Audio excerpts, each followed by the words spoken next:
उन्हाचा तडाखा वाढतोय आणि अशा उन्हाच्या तडाख्यात प्रचार दौऱ्यांना नेत्यांना फिरावं लागते. ताई, ज्या पद्धतीने उन्हाचा तडाखा वाढतोय, काय त्रास काय होतोय नेमका? उन्हाचा जसा उच्चांक वाढतोय तसा महागाईचा पण उच्चांक वाढलाय. जसं तो पारा चढतोय तसं ह्यांचा पण सगळ्यांचा पारा चढलाय, कारण ह्यांच्यावर अन्याय झालाय. उन्हाची आम्हाला शेतकऱ्यांना आम्हाला सगळ्यांना सवय आहे, कारण का आम्ही तळागाळात काम केलेले आहोत आणि म्हणून पण वस्तुस्थिती लोकांपर्यंत नेणं आणि लोक पण एवढा प्रतिसाद देतात.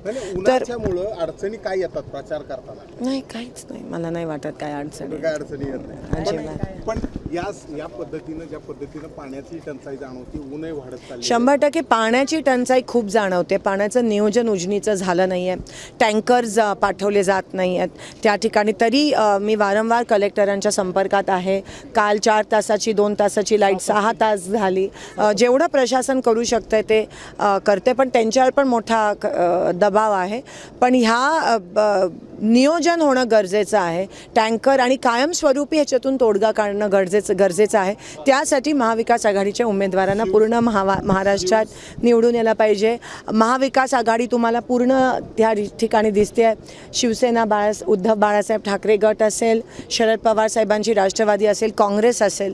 कालच मार्क्सवादी कम्युनिस्ट पक्षासोबत देखील बैठक होऊन ते देखील सामील होणार आहेत. एकंदरीत ही टीम जी भाजपच्या विरोधात आहे ती वाढतच चालली. आमचा एकच शत्रू आहे भाजप, आणि आम्ही लोकशाही वाचवण्यासाठी आम्ही प्रचार करत आहोत. एबीपी माझा, उघडा डोळे बघा नीट.